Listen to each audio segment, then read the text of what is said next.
Kakang Rodo, Kakang Resi Kanika Putra. Menawi Di? Sakmenika sampun kadenangan sinten to titah ingkang gadhahi pepinginan jebul nyatanipun dipun prisani kanthi netra batin boten saged katingal krana titah menika pancen dugal kewarisan menika ingkang sowan wonten ing Kayiwangan boten pangling rak menika Bagong putranipun Kakang Ismaya. Lho tenan. Perkencang warudayang pak wong. Lagu ngene. Bagong ki ya ngerti dalan ning Kayangan ta ya. Nganti tekan Kayangan barang ki ngopo bocah iki? Di. Nuwun sewu. Nadyan Bagong menika namung atmajanipun Kyai Semar Badranaya, Kakang Ismaya namung nuwun sewu panjenengan sampun prisa piyambak. Jam terbangipun Bagong. Menika menawi panjenengan boten ngatos-atos, menika mangke panjenengan saged kewirangan lho, Di. Inggih Kakang, kula badhe ngatos-atos. Inggih. Dalah bocah kok nekate ora jamak-jamak iki ya karo sapa ngono lho. Nganti Bagong kok tekanangan ki wigatine apa? Lho ta. Panakawan Bagong sawise satata nggon mung ngadhep padha raja sak praptamu Bagong. Panakawan Bagong. Lah edan ta iki? Mulane ken mau dirasane ora nyaut. Lah bocah edan nggih Bagong. Wah, jan wis ngeget-geti iki teko iki. Lho. Teko dengkul kita iki ora iki Bathara Antarada. Wah. Dewa. Waduh, nyuwun ngapunten Bu Kulon. Mohon maaf lahir batin. Ya. Wah, bocah edan ora. Niki kadewatan to? Iya, iki Kayangan Suralaya. Waduh, mongko kula ora numpak sepur lho. Lho. Kok ora ana sepur ki? Lho, jare Surabaya, Suralaya. Wah, edan tenan iki ya. Waduh, pirang-pirang ki ya Dewa. Iya. Sawa iki? Lho, basa kita ki tak. Sinten Bu Kulon? Ulun Bathara Indra. Waduh, Bathara Indra. Wah, iki Dewa kok untune pasangan. Iki asli nggo ngletak ndasmu iso pecah. Wah, Dewa aja ngono. Jangan gitu. Bathara sapa? Yama Dipati. Yama Dipati, Dewa tukang jabut nyawa. Wedan. Werna-werna. Niki pulen Bathara Guru, dewane para dewa. Lenggo kita iki. Edian ora. Hah?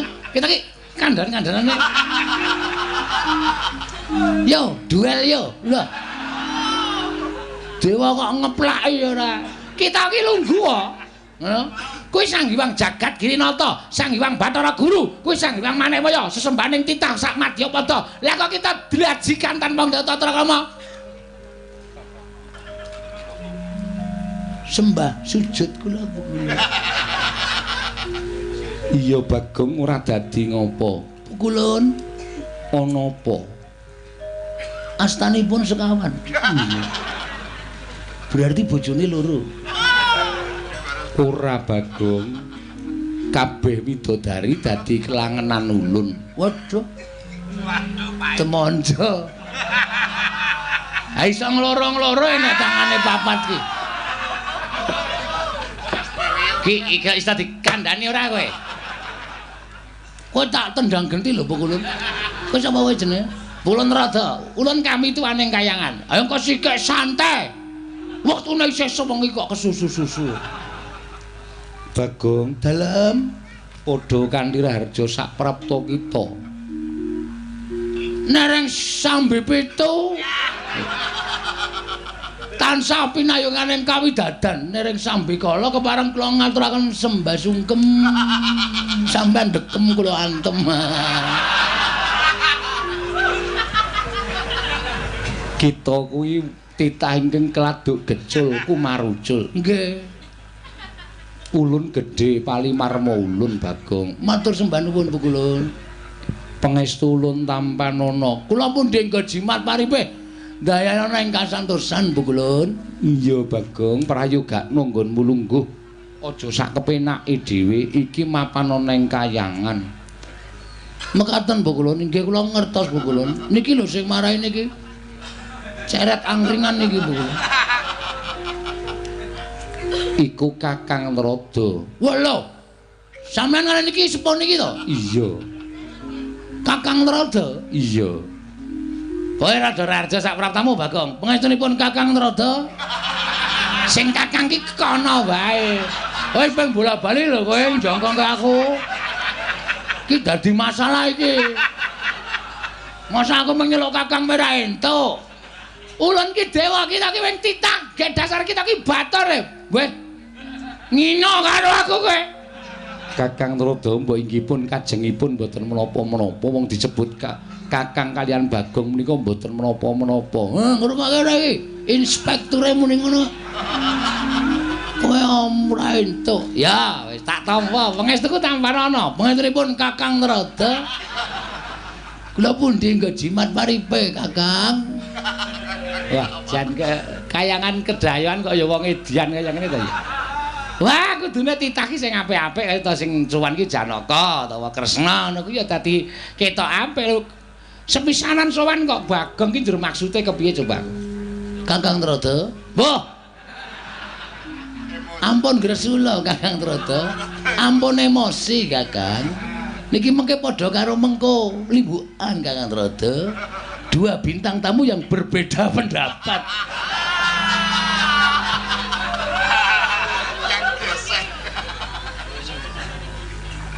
Bagong Padharjo sak prapta kita Bagong. Nun, Kita Padharjo. wita sapa? Kita. Kita piye maksude? Pripun kula radong? Kita kuwi Padharjo. Ngene tandane kita ki kowe. Oh, tak tonyo modar wae. Lha ngekaki jeneng Bapak Semari Bagong emeng diganti kita. Ngene, kita ki basa kayangan. Oh, nek dewa nyebut kelawan titah kuwi kita. Nek dewa nyebut awake dhewe kuwi ulun. Oh, ngono. Ya. Oh nggih, Kakang Narada. Nesu Kakang Narada iki. Guyon kok njur ora senyum blas. Ora ngono Kakang Narada. Kakang Narada ngaturi sabar. Sampun boten saged. Bagong Kita Padharjo Bagong. nggih, Bathara Indra, ulun wilujeng. Ngene tak omongi, sing nyebut ulun ki ming dewa. Lho, ha iki nendi? Iki rak nang kayangan. Aku nang kayangane berarti aku wis menjadi dewa. Dewa 19.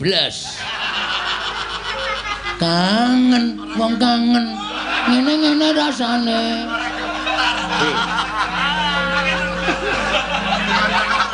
Dewa 19 kok lagune kangen kaya ngono iki, kangene ora kaya ngono. Lah piye? Ora. Dewa kok kon nyanyi ora. Berarti sampean sok klithian golek kaset bajakan. Kakang Narada. Lama Wah. Kula malah mboten wantun bagekke Bulun, ndak malah kewirangan. Bagong Padharjo. Ya ulun tampa. Bathara Yama Dipati kita padha slamet to, bener dadi. Lah rak tenan ta. Iya slamet prayogakno. Ulun wis kepenak, kita kepiye? Ya aku wis kepenak. Ya, tiyo. Bathara Narada, ngapa? Nika sing nang mburine pukulun Bathara Guru nika ya widodari. Ayo widodari. Ya kene widodari ana sing elek. Ya muni ayu kabeh. Kae sing gedhe kae ndebombok semono. Oh, widodari kok kepleh-kepleh. Aja ngawur kowe. Ora nek penake dhewe ora. Arep kaya ngono kae abdine widodari. Ya wis milih sing apik-apik. Widodari kok luwuk. Luwuk kok jejer dalang.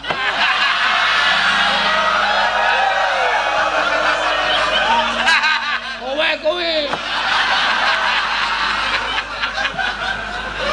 Wah. Sak kepenake dhewe ya. Bagong. Wonten dawuh apa kulun? Ulun bakal nyuwun priksa. Nah nggih. Badhe nyuwun priksa menapa kulun? Apa to sebabe dene kita munggah ana ing Kahyangan Bagong? Ngeten nggih Bu kulun. Kula niku ajeng teng Kahyangan niku keblusuk. Bola-bali keblusuk anggere gunung kula unggahi.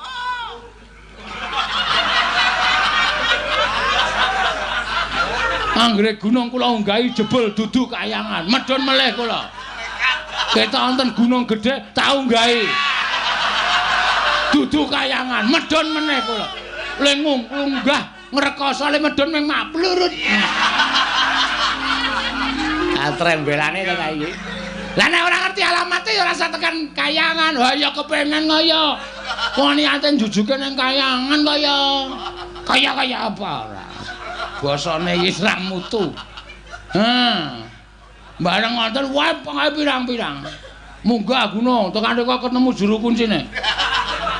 Niki Suralaya dudu, iki Gunung Merbabu medhun. Munggah meneh iki Suralaya dudu, iki Gunung Kawi medhun meneh. Munggah Suralaya.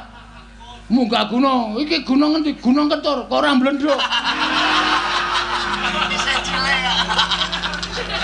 Werna-werna wae, gedhe cilik tak penek kabeh. Nekat kok kula. Iya, Pak. Nggih. Terakhir ana gunung dhuwur tenan. Misale wonten tulisane Gunung Siulauli. Siulaulu.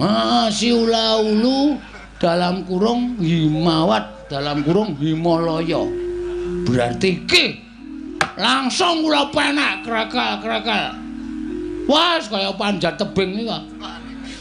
Tekan pundi wau sing ana alun-alun gedhe banget wau ora ana wite kabeh nggon panase ngencang-ngencang. Repat kepanasan. Repat kepanasan. Iya. Nek cara jagat perempatan ora. Repat kepanasan kuwi papan kanggo titah ingkang bakal suwana ing Kahyangan dikeparengake punapi mboya gumantung ning repat kepanasan. Nggih teng mriku. Repat kepanasan terus wonten gapura gedhe banget. Tulisan Kawi. Bakso Kawi.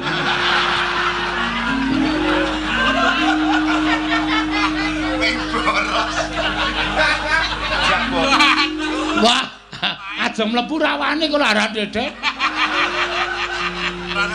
Jejere wonten gapura meneh tulisane Suralaya. Ini jelas wae jebul ditunggu karo dewa buta loro. Sinten pukulun rada? Buta loro sing jaga repat kepanasan kae Cingkara Bala Upata. Jenenge Cingkara Bala Upata. Kula arep mlebu Kahyangan dipenggak, diatungi gada. Siji nggawa gada, siji nggawa pedhang. Aku ki arep kula niku ajeng sowan pukulun Bathara Guru, ora kena. Terus kula langsung megarke epek-epek set ngoten. Mriki mlumpuk mriki.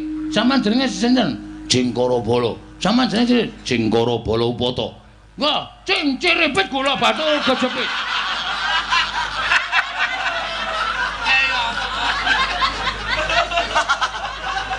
Bocah kok idene werna-werna. Lah ya terus, kula terus ndresel mlebu. Ndresel mlebu kae para dewa-dewa do andher.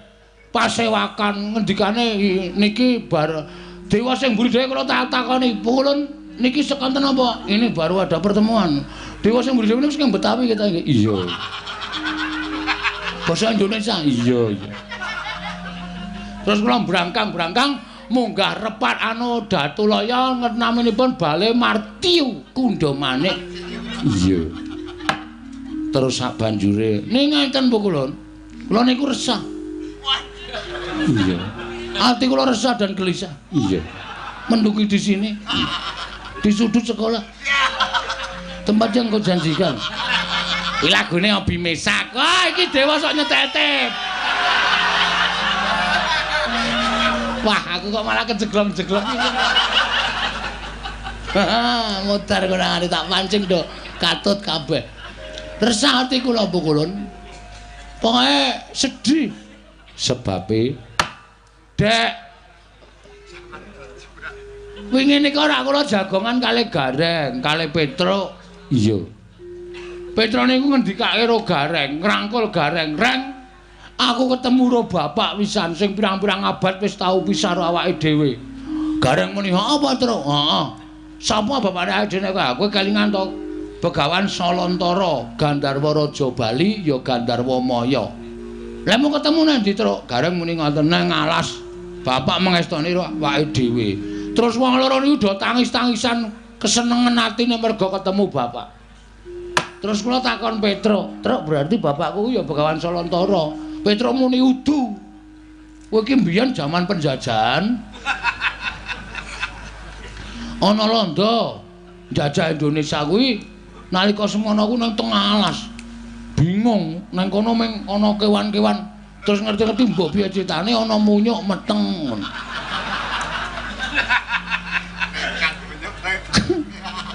Munyuk iki nglairke pas Semar leledang nang alas. Terus bayi kuwi dopeni jenengke Bagong. Kula kok rada keloro-loro nggih.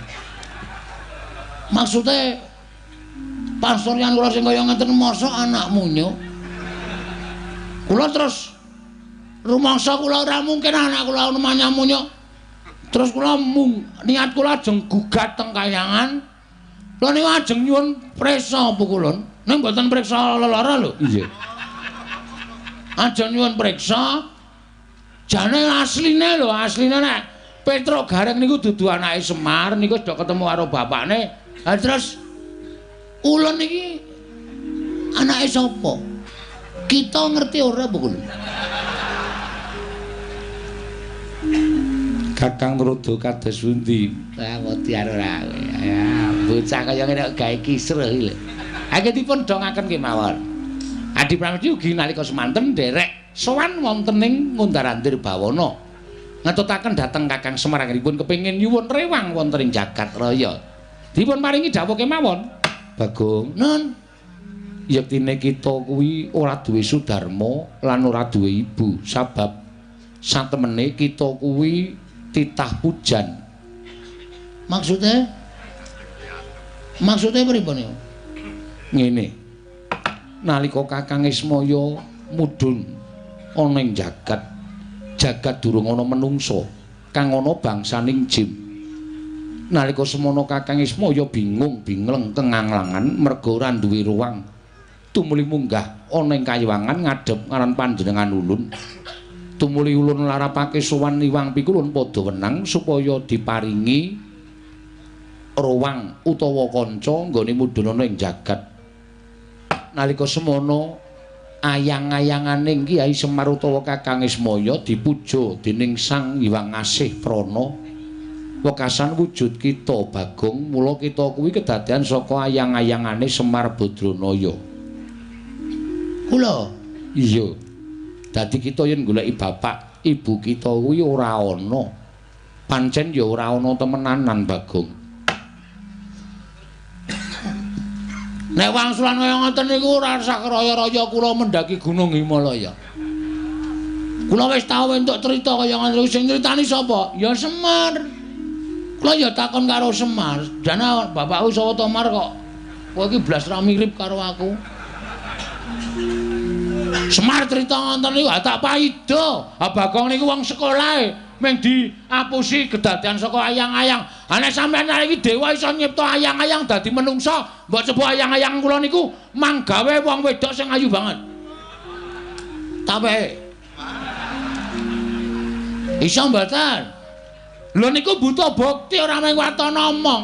Masa wong glumeraning jagat kok ora duwe bapak, ora duwe ibu, mung dicipta saka ayang-ayangan.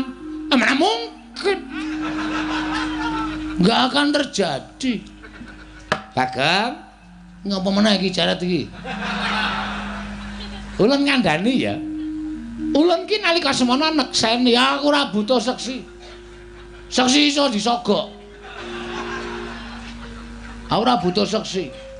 Seksine Iwang Pikulun Bathara Guru seksi sing ora iso dibuktekke. Seksi golek-golek kok. Nggih to? Apa kula Antarada muni urung aspalan we? Nyatane wis aspalan kok. Muni ya kowe. Ora iso apa-apa nek gak sing bayaran. Jagat iki ora jagat iki serius aku. Iya Bagong, ning nyatane pancen kaya mengkono. Kula ora percaya. Titik. Nek kula sowan teng kayangan mung dipameri Bagong dumadi saka ayang-ayang, kula mboten percaya. Percuma kula munggah teng kayangan. Saniki kula tak takon, sampeyan iku dewaning para dewa. Dewa sing dhuwur dhewe. Terus kula ajeng takon teng pundi nek mboten takon Bathara Guru. Hah? Samana-mon kendel mamon pukulun. Bathara Guru kok meneng wae. Terus ayo gak ditulis nang blabak apa pelajarane. Kok meneng wae ora? Kakang Rada kados pundi? Kula cumanggaken. Aduh, kriwikan dadi kerojokan, geguyon dadi tangisan iki mengko ora geger ora karo-karuan nek Bagong nganti kaya ngene watrawe. Oh, ndaran, kula tak takon sapa? Mongko. Perhatian. Bocah iki ngapa ta ya? Nek nganti pukulan Bathara Guru gak iso. Ngomong cara apa meneh iki? Menjelasno. Sapa to? Bapak Inyong Warataya. Mau etan saiki bali kulon. Ngawur banget. Wis tak antepi niating tekadku. Rawe tak rantas. Malang tak putung. Trima Bagong modar ning kayangan ra masalah. Tegesan. Kok tegese piye? Tegese aku ora seneng, nek tegesan nek isih dawa kula seneng. Ning golek tegesane kok pamerke nang kene ora. Tegesan tegese kita bakal ngraman kayangan. Apa boleh buat? Nek pi kula mboten ngerti. Bapak kula sapa? Kula mung dapusi asal saka ayang-ayang. Aku ora trima. Tan trimane Bagong. Sampeyan ngerti nek Bagong nesu. Pirsa ta? Siji, Bagong nek nesu mesti bengok-bengok. Loro, panganane kancaku tak entekke kabeh. Iki Bagong nek nesu. Niku mula ngati-ati. Nek kula wis kebacut nesu, wah wis niki kriwikan dadi grojokan, geguyon dadi tangisan. Sampeyan ajeng mengandalkan sapa nek sampeyan ra iso paring dawuh, bapak kula sapa? Niki napa? Dewa sing nang mburi kula niki ne. Kula leboni selang jog banyu tumpangke kompor modar jeblok dhewe. Dewa kok ceret ngene kok dupeni. Edan ta. Iki keplaki wae jajal iki. Rasa semangkean. Napa putra panjenengan Iwang Pikulun Bathara Indra ajeng ngundurke kalih Bagong. Iwang Pikulun Bathara Guru ramene keterangan bapak kula rawe rantas malang tak putung. Sampeyan ora pantes dadi ratu ning dewa teng kayangan.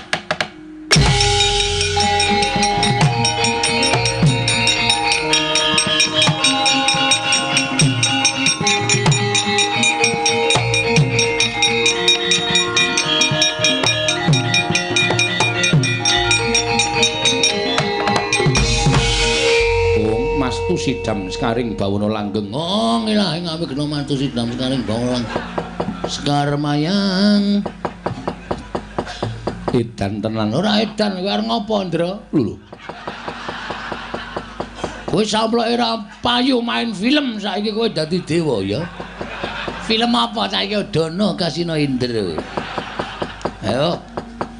Kowe arep ngopo kowe? Ulun ora nrimakake lamun kita ngamuk ana ing Kayiwangan, ngerti yo. Iki Kayiwanganing Sudarma Ulun. Ulun ki atmajane Iwang Pikulun Bathara Guru. Yen nganti kita bakal ngamuk ning Kayiwangan dudu sapa-sapa mungsuhe nanging Bathara Indra. Bagus. Kuwi sing tak karepke. Percuma aku urip ning alam padha nek aku ora iso ngabekti karo wong tuaku, aku ora iso sungkem karo wong tuaku. Ora ana gunane Bagong diuripke ning alam donya nek aku ora ngerti karo bapakku. Pancen tak jarak, pancen tak sengaja, tak dudul kanepsa ning para dewa-dewa sing do mapan ning kayangan. Mergo aku mangkel, aku sedih ning donya, dewane blas ra ana sing medhun. Ora ana sing takon karo Bagong, Bagong ana masalah apa? Ora ana blas. Ndekno nek sing sedih bendara-bendaraku Janaka, Werkudara, Puntadewa. lagi sedih-sedih dewa do teng celurut rebutan. Nah sing sedih wong cilik ngene iki dewane ra ngetok. Dewa model apa kok tak takon. Nah sing sedih wong duwe derajat duwe pangkat dewane do teka teng celurut do pecisan.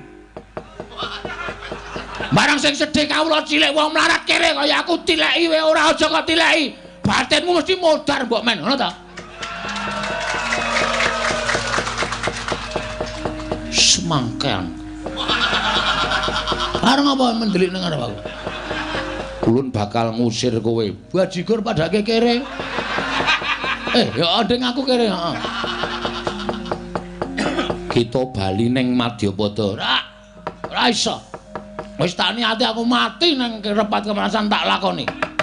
Mergo ngerti ya, aku sowan mrene iki ora ijen. Lho, nggawa wadyabala. Nggawa bojo. Panjen bojoku wis tak tanting. Yem. Aku arep munggah nang kayangan. Aku mesti ra bali, aku mesti mudhar. Kowe melu mati ra. Gandeng kula tresno kali Mas Bagong, sebaya mati, omah ditinggal, kula nderek sampean. Iki samyem nunggu nang repat kepanasan. Kepanasan kae buan pecah sirahe mbok men. Aku nunggah wis berdua, dua sejoli karo bojoku ndro. Dewa iki ora malati nek karo Bagong. Titaliane iki jangkar karo dewa do kewalat kok iki drandra-drandra ora ana sing kewalat babar blas. Kon numpangke kompor kowe. Ngrasani ora. Sermu piye? Metu njaba. Piye? Metu njaba. Kowe ngerti ora akibate metu njaba? Sing jeneng wong bebrayan nang alam padang. Sing wis resmi dijabke karo kawah kuwi aja nganti ditokke njaba. Ben duwe anak, ben beputra. Aku dewa kok malah ngajani elek. Oh, macam apa kowe iki? Kabeh iki men do duwe keturunan, anak beranak. Kok malah sama metu njaba metu berarti titah iki sing do kurang ajar iso melu-melu karo dewa. Wis ditokke njaba ta. Kita sing metu njaba. Mah. Beda e. Tegese metu ning repat kepanasan. Indra, le omongi sing genah, aku ndak malah kewirangan kowe. Ayo tak jak metu ning repat kepanasan ngono. Tak jak metu ning repat kepanasan. Sire karepe. Bakal tak jarwani sapa wong adoh kita. Lho, bapakmu ora ngerti kok kowe arep ngerti. Kowe aksi tipu-tipu karo aku ya. Kowe arep ngapusi karo aku. Buya, ulun ingkang ngerti. Nadyan Kanjeng Rama pukulun ora mangerteni nanging ulun ingkang ngerti. Apa mau Hondra? Buya. Buya ya apa pukulun? Buya iki ora. Oke. Nek kowe nganti ngapusi aku mboya mikir dua kali lho. Yang dikandani terus kata-katane dienggo. Mesti tak rampungi kowe. Aku wis ora mikir, aku ora wis mboya mikir kowe iki dewa mboya dudu. Pokoke tak rampungi tenan. Ulun mboya wedi. Padha aku ya mboya wedi. Nek ngono ayo saiki di neng repat kemana? Nek nganti kono engko kowe ora ngandani aku aja takon dosa. Ulun mboya bakal petungan perkara dewa apa titah. Ning mesti sira mesti bakal mboya tak wenehi apa ya? Kawelasan. Mergo aja kok kowe warung wis saiki aku niat mboya mbayar. Wong edan ora metu njaba kramasi epek-epek. Aku wis bar kramas pisan. Akarmu gak kayangan mau wis bar kramas yakin sumpah. Aja dikramasi nggo epek-epek. Indra junjungan metu njaba ndak omong wae bocah iki. Iki nek ora tak junjung metu njaba malah omong wae iki ya dewa elek meneh iki. Hah? Wis tokke njaba isih dijunjung. Oh. Isih meso ora gelem bali saka repat kepanasan kowe Bagong. Bali nek wis ngerti babeku sapa? Lho. Pokoke aku nek ngerti bapakku sapa Taunana Windarana aku arep mulih saka Kayangan Bathara Indra. Siji kowe keluputan wani karo Sang Hyang Jagat Giri Pratingkah. Angka loro kowe ora nganggo tata krama ning Kayangan.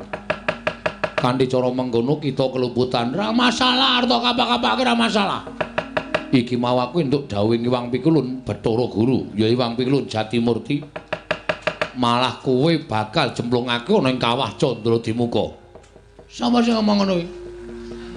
Bathara Guru. Ngarsa dudu. Jare guru ki Den Bagus sing ngarsa dudu. Ning Bathara Manikmaya ya wong tuaku.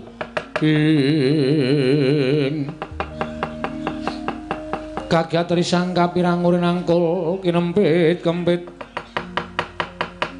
dosang reknaning bawana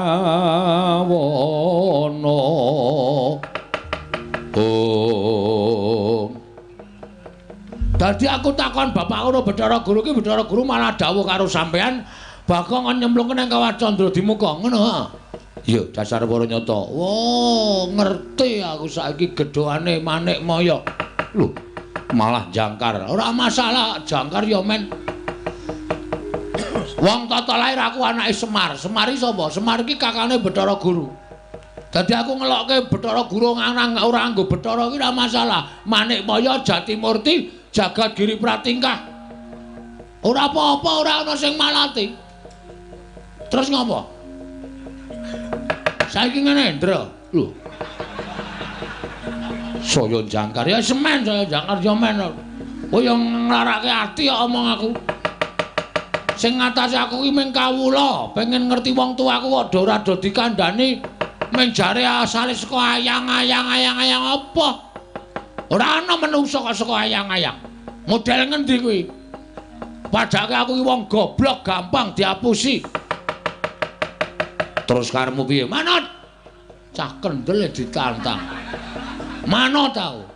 Arep piye model piye? Jotosan? Oke, ora masalah. Aku ki nang donya iki pasar tak usah sik. Aja kok kadewatan. Ora minggat aku tegel karo kowe Bagong. Oke, kula ya tegel karo sampean. Wis ora ana tabete anak Bathara Guru karo anake Ismaya. Anane Mengendra karo Bagong. Neng kene marganing patimu. Neng kene uga kowe bakal ora dadi dewa. Modar siku tangane Bagong. Wah, suaramu piye? Kurang seru. Suaramu kemewat kaya ngregem jimat. Kaya wani ndilat Wesi Abang. Wah, lah kowe ora ngerti nek aku dong buka sulapan. Nek mung Wesi Abang tak dilat bendina ndra tak andani. Dadi rasa gumun, pecah siramu. Ayo, ndajal nek pancen kowe wani karo Bagong.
Ora apa-apa. Hai,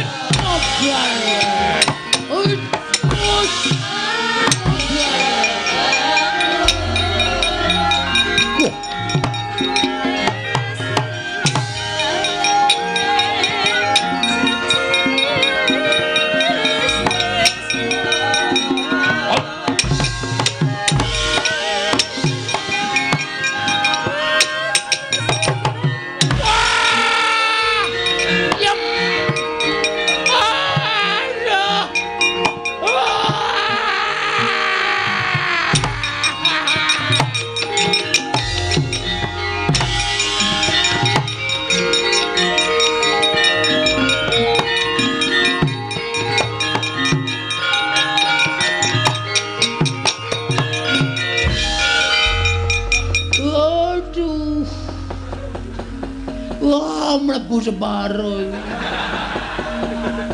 Kerasa tenan. Bathara Indra tenanan. Yem. Wis mulai urang. Aku kesuduk tumbak iki kon wetenge kado. Metu getihe yem. Modar tenan aku. Modar. Aduh. Aku menggoyang. Aduh, bari ngono kekuatan.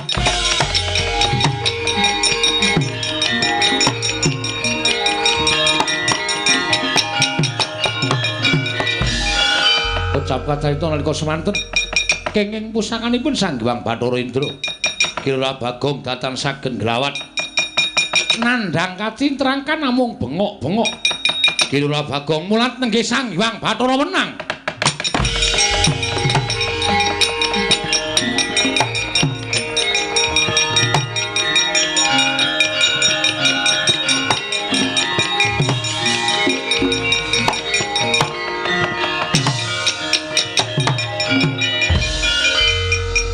Wilahing Mas Tunama sidam sekaring bawana langgeng. Manik Maya teka tegel timen sira dawuh kelawan para dewa Mulasara kelawan Bagong. Sepira ta kekuwataning Bagong ing ngatasé wong ming kawula cilik ing duweni watak srogal-srogol sarwa sembrana. Sembrana parikena nanging lha kok malah mentala nyirnakake kelawan Bagong. Panakawan tangiya. Ulun paringi kekuatan ingkang luwih saka para Jawata. Kita ngamuk ana ing kayiwangan njaluk pituduh kelawan Manik Maya sapa ta bapak kita. Yen ora iso wangsulan, kita ulun menangake ngamuk ana ing kayiwangan ana kawan.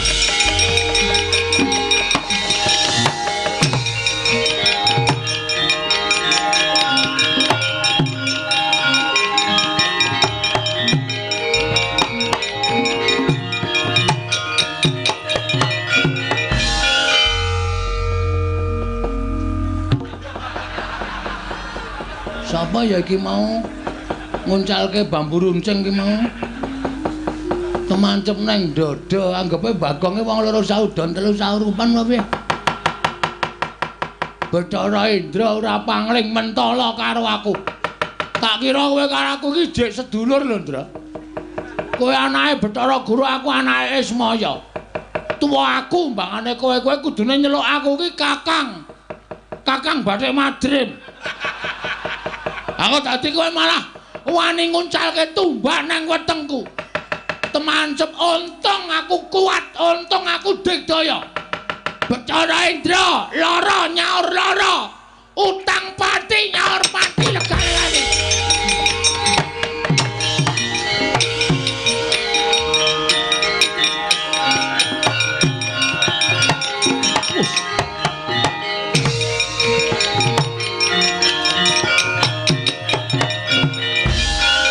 Bagong kok mripate mendonong. Nesu! Kowe iki tak anggap adhiku lho, Ndra. Lho, adhi saka ngendi? Lho, kowe anake sapa? Bathara Guru. Bathara Guru adine Semar. Berarti kowe iki isih adhiku dhewe. Sepupu. Hah? Sepupu persakempol. Kowe iki omong apa? Kowe ngucalke tumbak to? Ha to? Kena wetengku. Kowe mau mati. Sing ngomong sapa? Aku mengetok-etok ben kowe puas. Ning asline ra apa-apa, ndi delok tatune ngono apa? Tatune ngono apa, Gelon? Heh? Tatune ngono apa, Delon? Lho, kok ora ana tatune? Lho, edan. Ora ana. Wah, edan Bagong iki gawa ula. Udu ula iki. Kadal. Kadal jengkulmu. Kowe mentala karo Bagong. Padha karo kowe wis mentala karo pati urip gunggung apa aku ngeman karo Japek. Dra. Ngopo ora dendani? Pengrawite bingung munine nggo endi. Oh, ngene iki dis ngono iki. Nyang. Nek kowe ndok terus piye? Ming muni siji ta mau klotik ngono ta. Wah, ngrusak rombongan kowe, Ndra. men ketok kompak. Lah wong iso endok ora entuk-entuk. Ah cerewet kowe.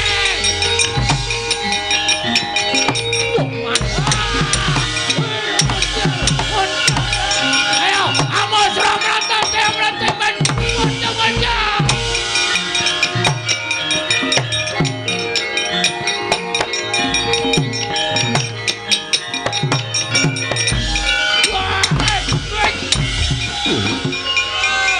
Wen gleleng kok.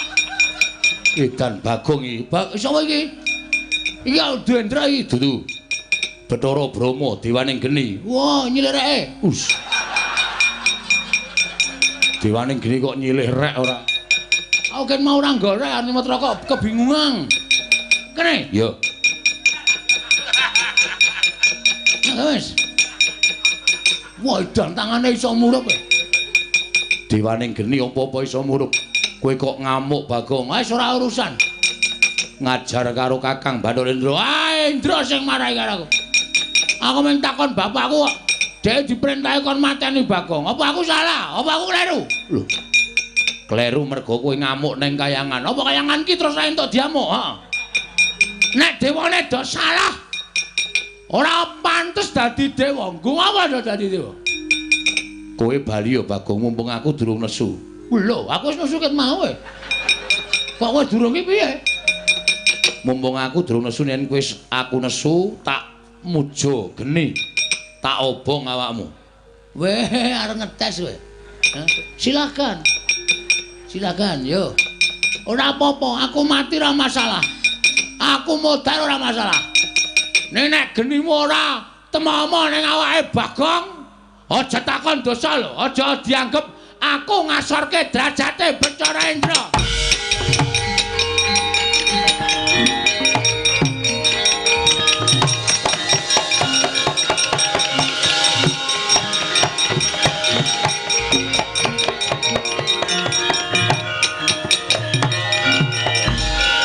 Mati gosong. Ora bakal bisa mlawat. Ayo Gagi, sambato dikandani ngayal. Halo. Piye kowe ngomong apa? Kowe ngapae genimu ki ngapae? Lho ora apa-apa disawang. Rambuté ora ana sing kemritik mboko siji kok. Ngepadake gampang kobong. Kowe tegel karo aku, Brahma.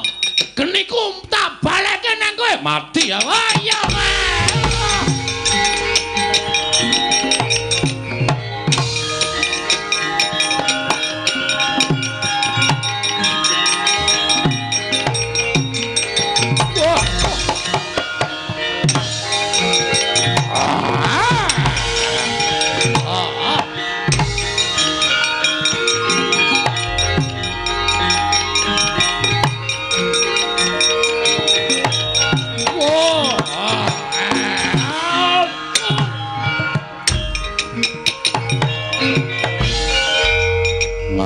Digdaya mungsuh dewaning pepati modar jiabut nyawamu. Ayo kowe ora bakal iso nglawat. Tak aturke wang pukulun Bathara Guru cemplungke kawah. Oh lah dalah. Ming sak Bagong kok ngobrak-abrik kayangan. Gek duwe kekuatan apa ing atase ming sak Bagong kok ngobrak-obrak. Weh.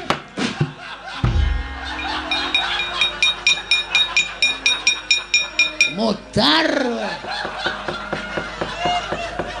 Rumangsane sing iso njabut iki men kowe wae. Kowe termasuk dewa kurang ajar. Njabut kok tas-tes. Isih halus aku nek njabut. Padake ora. Njabut kok dul ngono ya. Sing kelangan nyawa kaget.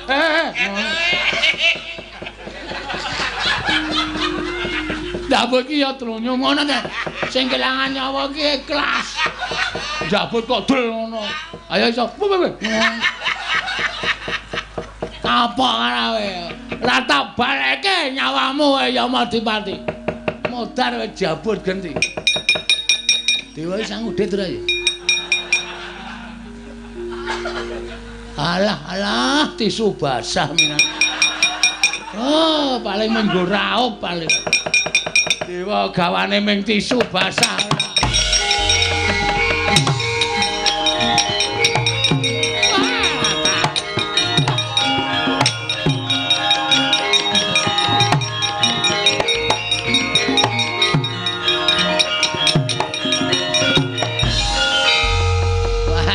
Dipati sembrono. Rek kae njabut karo Bakong malah genti dijabut glecak. Wis ora taya kowe. Mati ora kowe. Ya mau dipati aja kaya bocah. Kita kuwi dewa kena lara rumputing pati tangi ngger. Tangi ora usah dipetheke Bagong tangi aja kaya bocah cilik ya mati. Oh ya.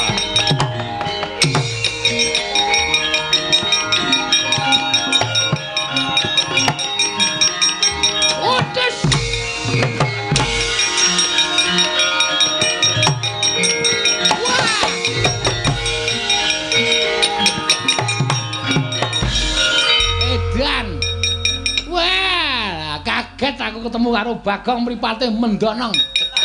Wah, nek ra mlayu cilaka iki. Nek ra mlayu mesti kisruh mergane. Wah. Cilaka tenan. Wah, anak Semar nek wis nesu ya gilani. Gugu karepe dhewe. Alah mesake. Dewa kok cawete suwek. Wah!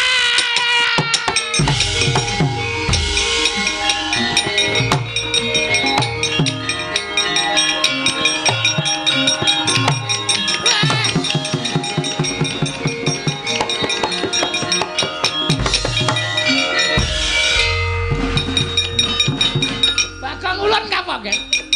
Ulun ngapa? Sareh, aku ki ora arep ngapa-ngapa. Tenang.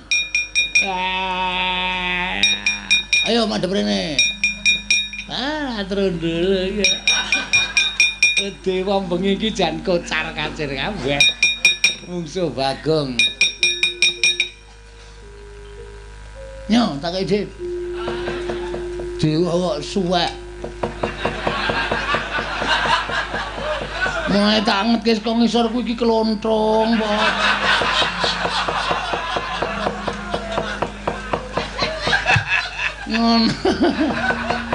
Wah, pancen kuwi arepe dhewe.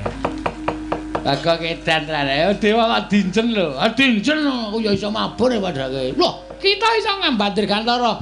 Kula ya ora ngerti kok iso klepat iso nututi banter banget.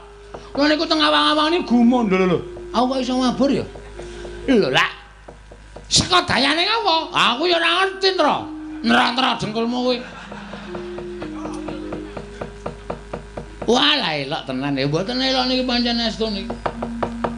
Pripun? Wah, ulun ya ora ngerti sejatine ngene ya tak kandhani kuwi iki bener. Bener. Yen kita kuwi dumadi saka ayang-ayangane Semar Badranaya. Aku mau jawaban kuwi aku enggak mau. Aku enggak mau jawaban kayak gitu. Mau. Lah terus kuwi kita butuh wangsulan sing kepiye? Cecok. Bapakku sapa? Adipati sapa? Nek Ratu Sinuwun sapa? Nek Pendhita Penemban sapa? Ngono ora mung saka ayang-ayang. Enggak, aku enggak mau. Ning nyatane ngono, aku ora percaya. Aja gawe mangkelku to. Hah? Anjabut nyawane kaya Yama Dipake. Kose. Aja. Jabut nyawamu modar kowe. Mati ak talene ak glundungke.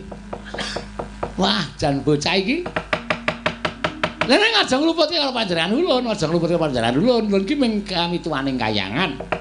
Ulun ki mung kamituwaning kayangan. Sing ngerti sejatine ya Iwang Pilun Bathara Guru. Guru kon tindak rene. Lho, kita iki titah kowe iki sing rono. Ora sudi kesel. Guru kon rene.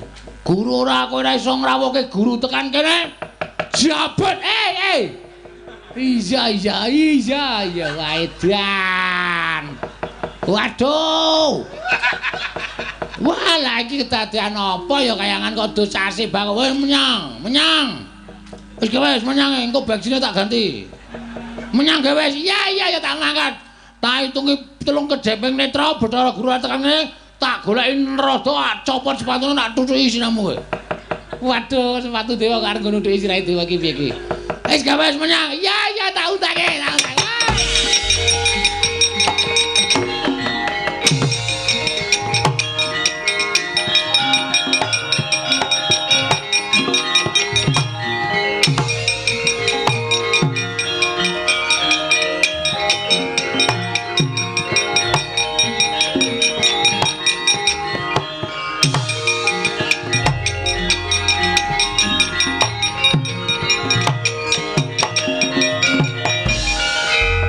Pandhita kang kinarya wangsit pindha kumbang ngajaping tawang susuh angin ngendi nggone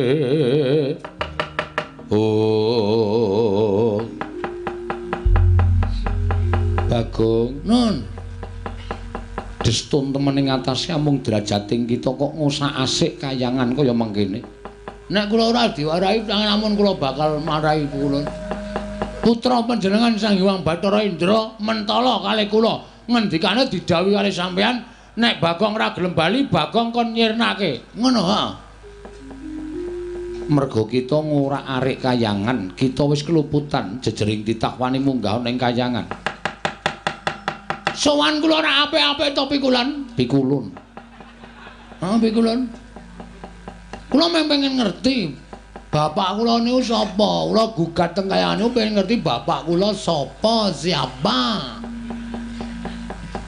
Ulun wis crita, kita kuwi kedadian saka ayang-ayang. Ayang-ayang meneh. Aku ora percaya, kula mboten percaya nek kula kedadian saka ayang-ayang. Kula Narada niku wis ngendikake kala wau sadèrèng sampeyan rawuh mriki. Kita kuwi kedadian saka ayang-ayang. Wis ora percaya. Nek sampean ra tekan iki Pulau Narada tak jambut nyawar. Kocek aja. Aja ya Bagong aja. Ulun boya ngerti. Berarti sakniki wiwit detik niki kok niti. Wiwit detik ini pukulan Bathara Guru lereh sing dadi dewa. Percuma sampean tak takoni bapakku ora ngerti, aladene ngondange dewa kuwi ngerti sadurunge winarah. Ngerti marang mobah musik ing titah. Mana kenyataannya? Sampeyan tak takoni bapak kula ora ngerti kok ngerti kahanan jagat iki. Piye wis aku tak takon? Aku kudu piye? Di ngatas-atas ya, Di. Ngatas-atas. Bagong mripatipun sampun mendelik kados ngaten iki ngatas-atas. Yen ngono kowe meksa, mesti meksa. Pokoke aku kula nek durung entuk keterangan bapak kula sapa? Taunana Windanana kula ajeng teng kayangan. Tenan kula ora ngapusi ajeng kula gawe geger kayangan. Kula ajeng teng pundi-pundi pokoke. Ayo, anggere nesu nak ngendi di sini ta. Jane jan apa kayangan kok teng trenyek ra karo-karoan. Asli ora ngapusi aku. Ora arep tak guruki. Ben teng mriko tulatok teng mriko tulatok ben kayangan ambune ra enak. Bong bila hanghong apa? Ora suruh kok hanghong. Yen ngono kowe wani kelawan kadewatan. Ora wani sebab apa? Guntur geni guntur angin. Bagong sirnakno leburan saka jagat guntur geni guntur angin.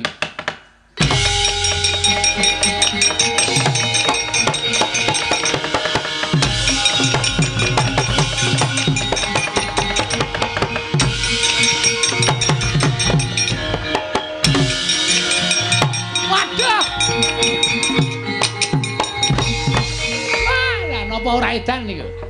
Bocah dugal kewarisan ditamani bledek, ditamani guntur kok malah mboten krasa babar blas. Malah niku wau maclorot ajeng didilat karo tatit kok tatite dikop. Pemain bal. Edian. Bagong kok ora apa-apa. Lho. Sampeyan mau malah dolanan kembang api bareng apa? Stor. Amen dolanan kembang api aku lho niku nang omahe gawane long bumbung nganggo plem-pleme. Emang kembang api cilik-cilik ngono Mas ndak masalah tumrap kula. Kita kuat nampani cis Trisula Cis Jaludara. Ulun ngakoni keunggulan kita, Bagong. Oke. Silakan. Saiki ketoke aku modar tenan iki. Nek ora apa-apa ya wis men wis rada gleleng iso. Kena guntur geni guntur angin wis ora apa-apa wis ora masalah. Iki pusaka ngaran Cis Jaludara. Cis Trisula. Ulun tamakke badan kita mesti lebur tumpur tanpa dadi. Pun mang tamake men lebur bangane dadak nyaring. Pun nggih pun mati dening ulun. Pun mang tamake gawe.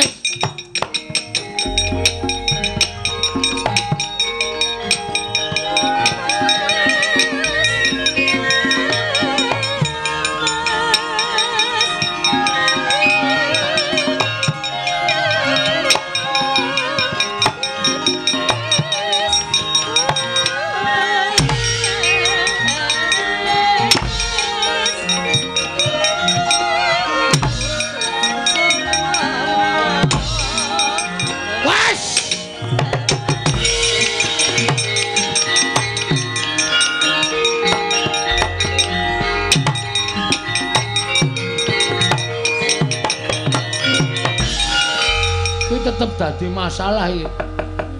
Sababe apa? Nek namake pusaka nang peteng ning dada ora nang ngendas. Ki potong aku petak ki. Asem iki. Ayo tak potong kaya Ronaldo. Kok dicowes nganggo gaman, marai berset petak iki. Wah, wis samyem pangling ki.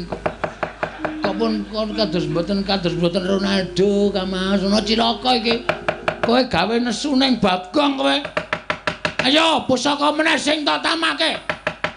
Ora-orane bakal tak tinggal loncat. Aduh Kakang ketiwasan.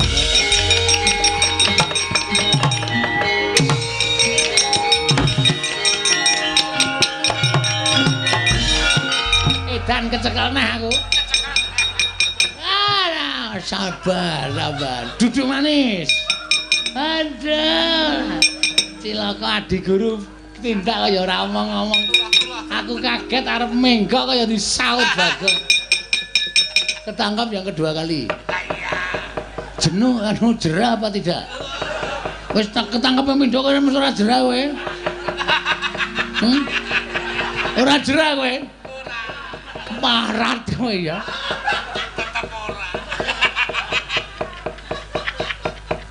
Wis ketangkap 2 kali mesti arep bertindak yang tidak senang. Kocek aja gawe dredeg aku. Aku ki ra melu-melu. Sing nibake guntur geni guntur angin mau adik guru, sing nibake Cis Jaludara mau ya adik guru. Aku ngerti ta, kita ngerti ta ulun mung teko nang mburi. Ora melu apa-apa ketok sikep ki. Iki terus aku kudu piye pukul Ntrada?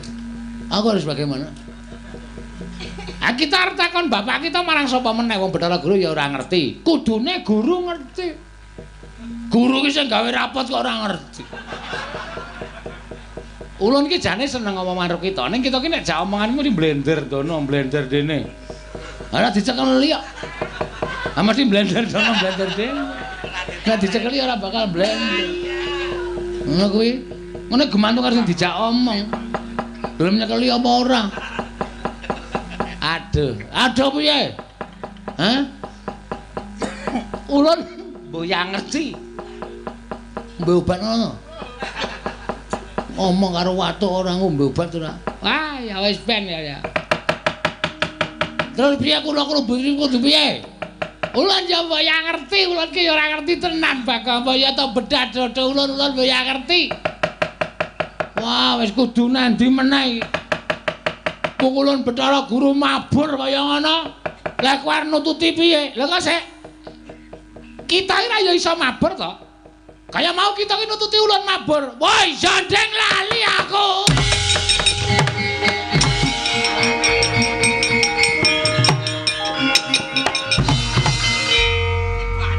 Bangkeane nggo pancatan. Trembelane tenan. Dumen rada ki rada wungkuk terus bangkeane nggo pancatan. Wah, bocah kok kaya ngono. Kakang semar kaya ora ngilik ki. Wah. Aku wis monggo dipun sekecaken ning nyuwun pamun lho Di ngatos-atos Di. Kedah prayitna ing pangandikan Menawi boten prayitna mangke Bagong malah saya ngombro-ombro pangarep.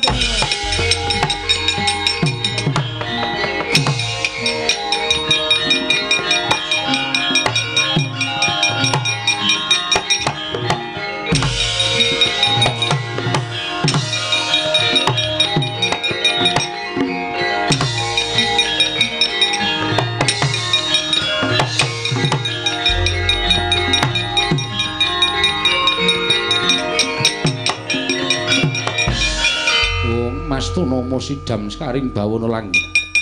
Ora nyono babar pisan kadewatan ulun asor merga saka pokal gawene Bagong.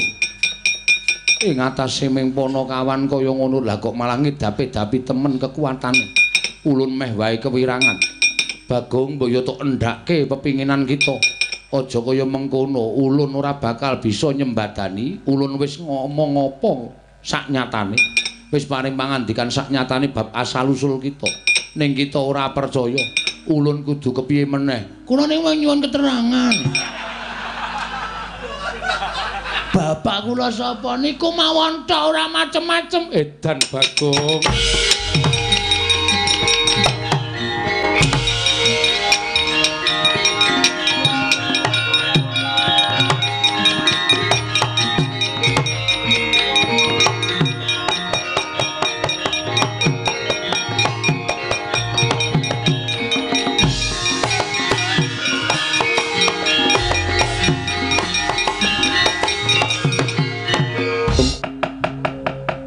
Sabaran kadolo wukir moyak mayik saking Tyas Baliwur.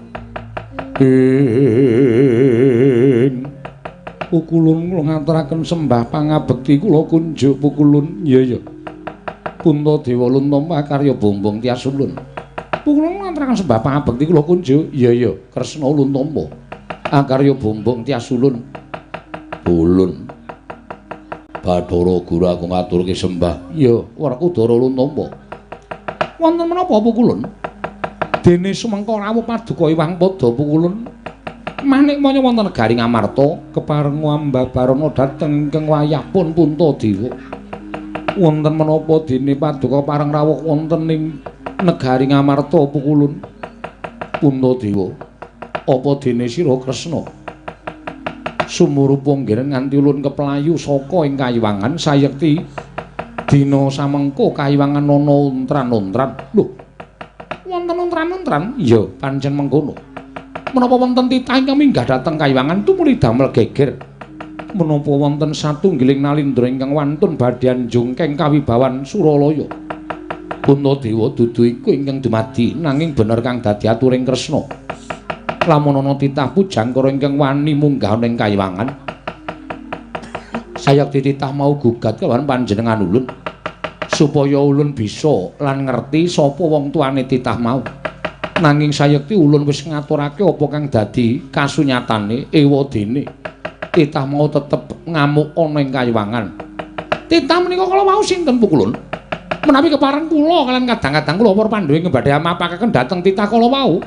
Mboya unalya kejaba mung adi kita Puntadewa ing ngamuk ana ing kayiwangan.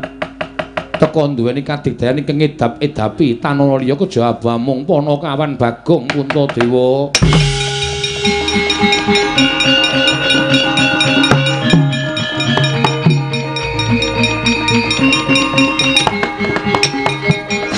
Jagat Dewa Bathara jagat pangestu karo wae lah dalah.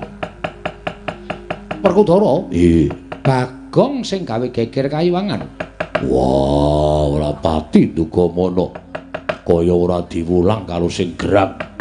Ing atase derajate Bagong wani ngobrah-abrik kayangan. Kresna Lilanana aku tak goleki karo Bagong. Dina samengko ngoyak kelawan panjenengan ulun Werkudara. Wah, cah edan.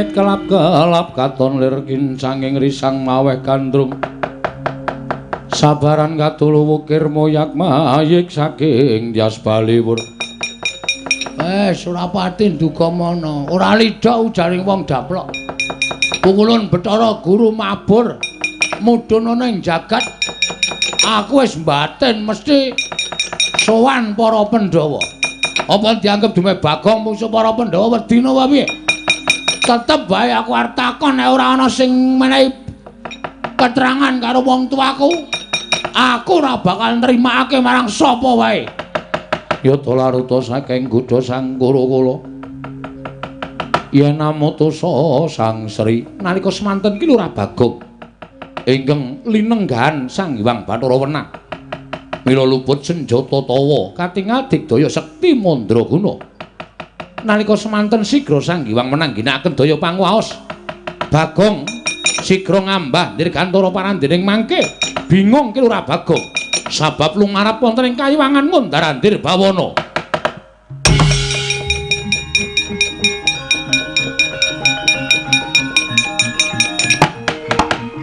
lho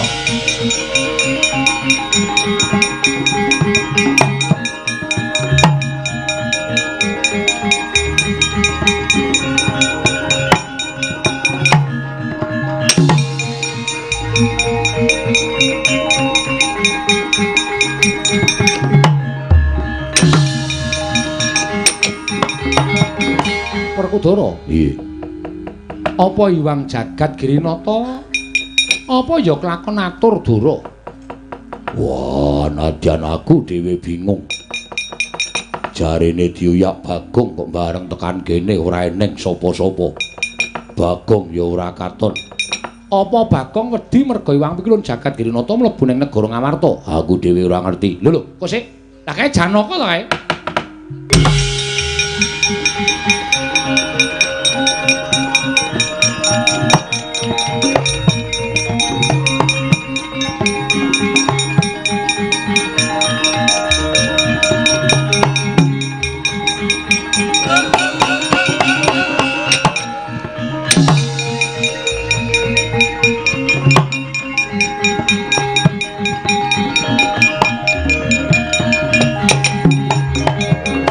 Arjuna wonten paring adhawu Kakang Semar nggih Nala Gareng nggih iki Petruk to nggih lho Kak kurang siji nendi niku mau keri ngemper-ngemper ning ngono apa jauh sawo ora gogrokan iki lah iki wes sinuwun Darawati bekti kula kanca nggih Den iya tak tampa Bagong nggih bekti kula nggih Ndara iya tak tampa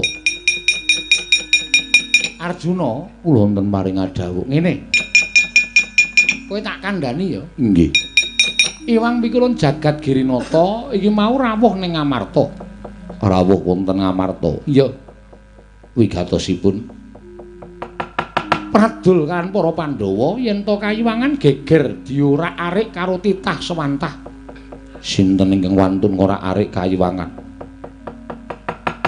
iki malah aku bingung lah pokoke kok ora ngerti iki piye to kula mboten ngertos saestu kula mboten mangertos sinten Koko Prabu sampun nanjihaken kalawan kula lho lah iya ning kowe ora ngerti tenan mboten Kakang Semar ya ora ngerti mboten Nala Gareng ya ora ngerti mboten Petruk ya ora ngerti mboten Bagong ngerti ora masalah napa to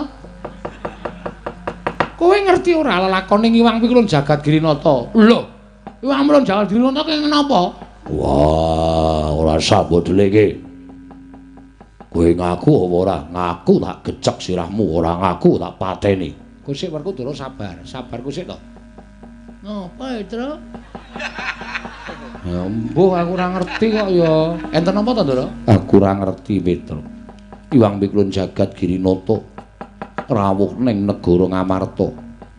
Terus ngendikane Hyang Pikulun Jagat Girinata kayangan diurak-arik dening menungsa lumrah. Kok Koko Prabu Lindangu kalawan aku sajak Cubriya kalawan aku. Ora karo kowe Janaka. Ning kowe apa ora ngerti tenan? Mboten saestu. Semar ya ora ngerti. Kula niku ora tau goroh wong tuwa. Bagareng ya ora ngerti. Wah, mbok ya sumpah ye. Ora percaya ora. Petruk ya ora ngerti, mbok mangungkuli kitab suci dhuwur kula sumpah wani. Bagong ya ora ngerti apa piye ora guyu lho. Tenan iki aku takon tenan. Bagong, terutama Bagong ngerti ora? Masalah napa? Iwang Pikulun Jagat Girinata neng Ngamarta. Lho. Sebabe kayangan dora arik menungsa. Lho, kurang ajar temen kowe. Sapa menungsane kuwi? Lho, kowe iki piye to? Lho, lha piye? Lho kowe iki ngerti ora? Wah, lha piye to iki iso tak tanya kresnane iki. Sik ora jojono aja nesu dudu kresnane ora. Mbebingung ati kowe. Wah, mencla-mencle. Ngendikane iki wong Pikulun Bathara Guru sing ora arik kayangan kowe, jarene kowe gugat takon sapa jenenge bapakmu. Wah, fitnah iki, Tru. Fitnah, Tru. Ge, se. Mangriyen Den, mangriyen ampun kesusu. Bagong niku kali kula pirang-pirang dina iki ora tau pisah. Neng omah ya kali kula, niki wau Swandara kali kula, gara-gara ya kali kula. Ora tau pisah kali kula. Engko gak Iwang Pikulun Bathara Guru sing menclah-mencle. Petruk aja kurang ajar, kae dewa kae iso wae menclah-mencle. Gurune teng pundi wae oklek-okleke modar. Ayo Semar nesu lho niki. Nek nganti sampean ngarani Bagong, Semar nesu tenan ya Pak ya. Bagong anak kula niku ora tau werna-werna. Ora tau aneh-aneh. Lah kok dadi diarani sing aneh-aneh? Bagong, "Non, yen kowe iya ngaku iya, yen ora ya ngaku ora." Iya, Gong. Ora. Wah, cangkemmu ora kena dienggo omongan. Ora, Den. Tenan apa ora? Ora, sumpah mbok wani suntet. Rezekiku sak teluse wis to, modar sek nang kene. Wani sumpah kula mboten. Kok sik Bagong digawa ning negara dhisik Arjuna. Nggih. Mengko yen pancen kebukten luput tetep kudu dipatrapi pidana. Yo, aku mathuk. Nah yen kowe ora salah, kowe mesti bakal keluar saka dedusan sing mbok sandang Bagong. Oke, ora wedi aku wong ora salah. Tenan ning anggringku aku ora ngopo-ngopo ditanono. Kak kisruh sisan. Wah, Caidan. Bagong nek kowe ora salah ora wedi, rasa wedi ora, Mir. Nek ora salah rasa wedi, Gong. Musuh apa-apa nek ora salah, nek diwarai rasa wedi. Ora wedi. Ayo, oke aku dirangkat sik ora masalah. Nek nganti aku engko ora salah, kowe kuwi do getun ngrangkat aku tak kandhani.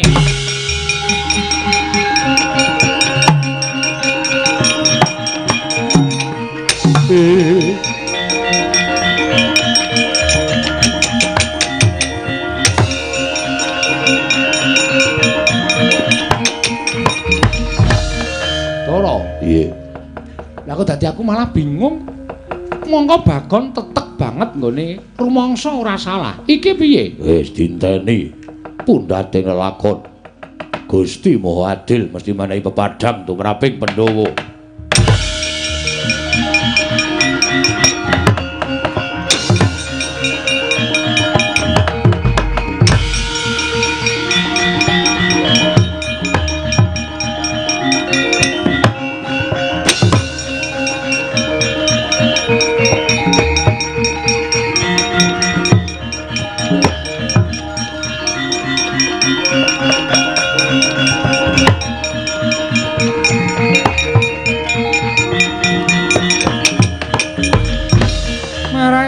Bang Wangaruna katinetraning angga rapo sabdaning kukiloring kanigara sageter kene dunganing kunglir wuwu sing pini panca ing ya anake sapa ya ini klitian iki aja ngawu gawar ngawur Bagong. Kita kuwi mergane bisa digdaya ulun ingkang ngemong raga kita. Kita dipatrapi sarta ditibani pusaka saka Bathara Guru ora apa-apa iki merga saka ulun. Nek saiki kita ditibani pusaka mesti mati. Wah. Panjenengan sinten Bu Kulun? Ulun sang asih prana. Asih? Iya. Kok lanang? Ulun sang Hyang Bathara Wenang. Oh, sang Hyang Bathara Wenang sing nggih pondhong kula nggih. Iya. Kita arep takon apa Bagong ulun ingkang bakal paring wangsulan. Kula niku mung bingung pengen ketemu ale bapak. Bapak kita Semar. Lho. Bisa tak kisruh sisan kene. Kula niku wis ngerti nek bapak kula Semar. Nek ning anu wangsulane bapak kula niku Semar kula ora dakal kedarang-darang tekan mriki. Bagong Dalem ngene. Biyen nalika Manikmaya kadereng lan kepingin dadi dewaning para dewa wekasan atur pelapuran ingkang ora sak mestine kelawan Sang Hyang Bathara Tunggal. Bathara Tunggal kuwi bapakne bapak kita. Ya kuwi Semar. Eyang. Iya. Eyang Tunggal. Tunggale teng pundi? Jenenge Eyang Tunggal. Oh, nggih. Tumuli Semar dikon mangan pagering bumi ingkang sisih wetan. Ismaya nalika semono jenenge lan Tejamaya ya Teja Mantri dikon mangan pagering gunung sisih kulon. Kekarone padha bubrah ragane wekasan ditundung urip ana ing jagat. Nalika semono Tejamaya dibuang ana ing jagat sabrang dene Ismaya dibuang ana ing jagat tanah Jawa.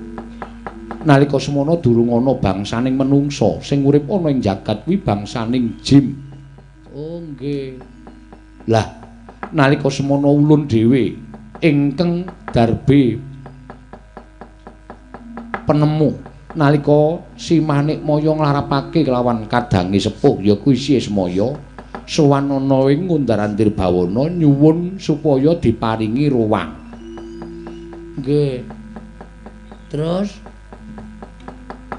nalika semono ulun paringi ruwang ya kuwi wujude ayang-ayangane Semar ingkang ndak puja dadi wong kang ndugal kewarisan. Tumuli diparingi jeneng Bagong. Mula sak temene kita kuwi anak Semar sing tuwa dhewe Bagong. oh ngoten. Iya. Wah. Anggere mulai ngetraki Petruk. Adikku ora masalah. Ning tetep kita ingkang tinemu ragil dadi perkarane kaya mengkono kuwi. Kena ngapa kita ora percaya marang Bathara Guru? Merga Bathara Guru mboten ingkang muja kula. Sing muja kula saking ayang-ayang wujud manungsa niku pukulun Sang Hyang Wenang. Iya, pancen ulun. Nah, nek panjenengan sing paring dawuh kula wis percaya. Ning kula pripun niki napa ya bali dadi ayang-ayang melih? Sesuk ana candhake lelakon dhewe Bagong. Oh, ngoten. Iya, ulun durung bisa mbabar ndak ndisiki panguwasaning Gusti. Oh, nggih. Wis kita lega. Pun. Malah gene meng kaya ngono nggekno ket sore kok gayange ra jamak-jamak. Dina meng ala wis jan wis. Wis. Iya, pancen kudu kaya mengkono Bagong. No nggih.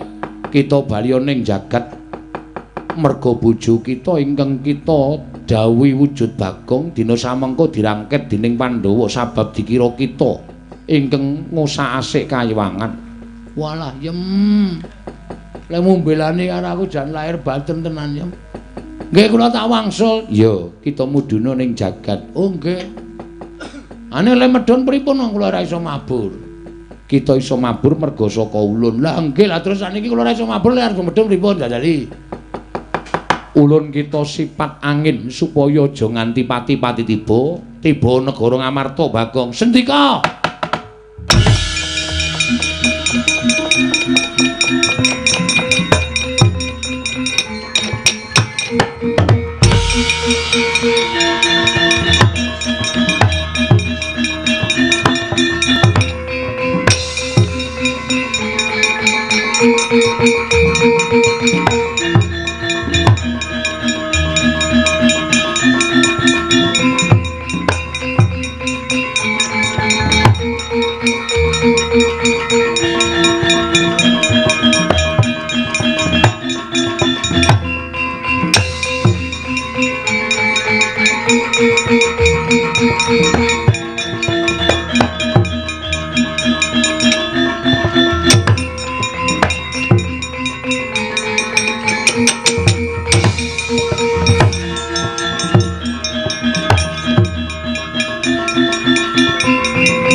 Kanggan sing langit kelap-lapaton lerkin sanging risang mawe gandrung tabah ya Gong siap wong ra salah santai wae Tru ayo pukulun menika ingkang abdi pun Bagong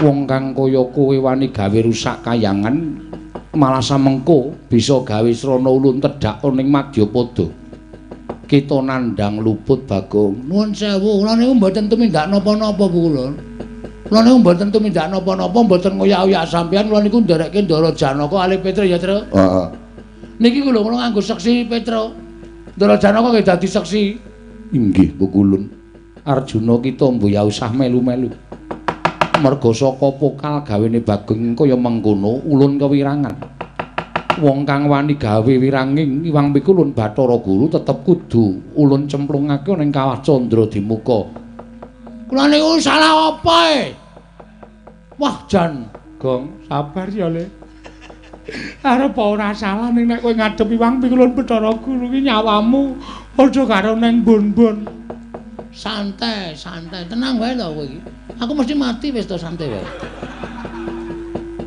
wong kok teteke kaya ngono ya Werkudara wah caidan ngadep Bathara Guru sapenake dhewe asli kula niku mboten tumindak napa-napa Bagong nun mbok yo aja ngono nek tumindak akonana walah jan wis iki termakan hasutan Bathara Guru kabeh do nyalake aku piye wis nek kaya ngoten niku kula tak takon pripun kita tetep bakal ulun cemplungake ning Kawah Candra Dimuka Bagong Petro nun sapa kae mboten ngerti ahine kok mara tamu niku Assalamualaikum Gong tak andel lho kowe ngapae kok suaramu aku kira nyuara apa-apa wajan wis wong salah kok kesalah terus ta iki karena iki wis meneng wae lho Tur truk ora Petro lho tilikane ngono nggih ora masau kok iki lagi ana pengadilan Bagong arep diadili kok dodak-dodok ora Hai lho kok andang tekan jaba Gong ngapae kowe ora kok andang tekan jaba aku yen maneng jaba antil modar kowe ora kok sapa wis ta akeh sing kono kae sapa kae padha kowe persis ngono kok ayo ndono karo aku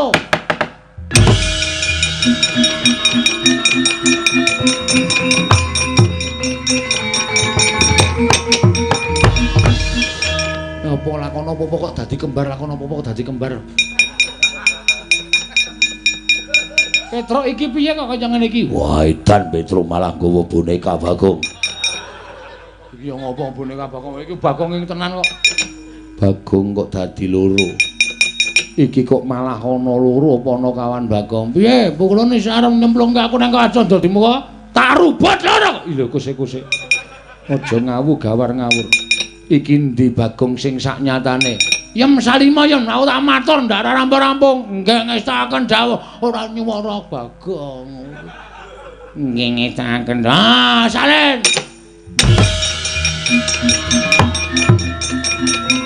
mundur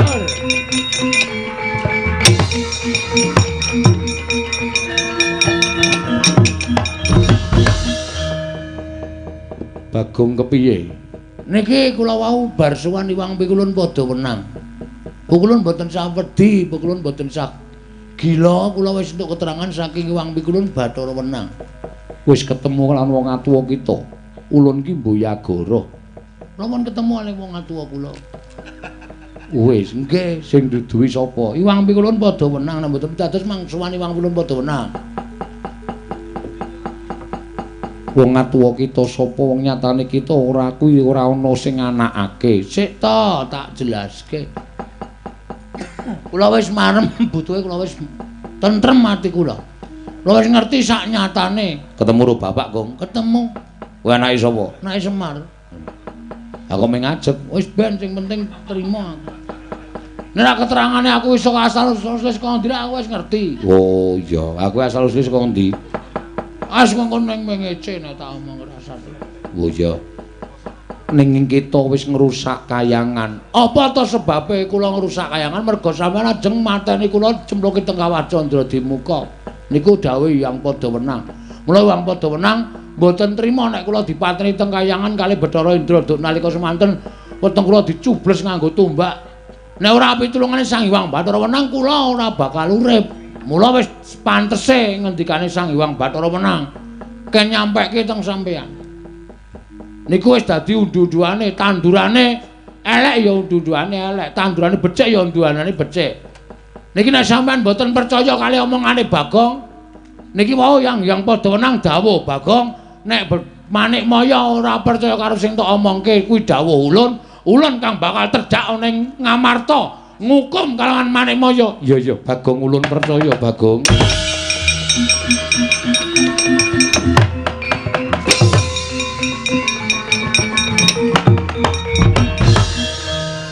Apa tenan Bagong? Sing endi? Sang Hyang Padawenang arep terjak dhewe ning Ngamarta nek Iwang Pilun Brala Guru ora ngakoni. Ora. Iku ya pinter ngono lho. Amen gek rampung e. Nek ora ngono kok dadak perang meneh. Ndak-ndake jam. Iya Bagong. Ning kowe mau ya ning kayangan tenan. Heeh, anu nggih. Lho. Kok sik. Sing lungguh dampar kok kowe iki ngopo? Ora ana sing lungguh ya. Ana tempat kosong ya tak pake. Kuwi iki dampare Yai Prabu Darma Kusuma. Bagong wong edan sak penake dhewe dampare ratu. Wah, mulai iso gelut iki wis. Ratu ra iso gelut dadi iso gelut. Iya, Bagong nggih. Semar nanti, Tru. Akeh wong. Piye, Tole? Aku wis ngerti Pak sejatine. Asline tuwa dhewe anakmu ya aku to, Pak. Jane iya.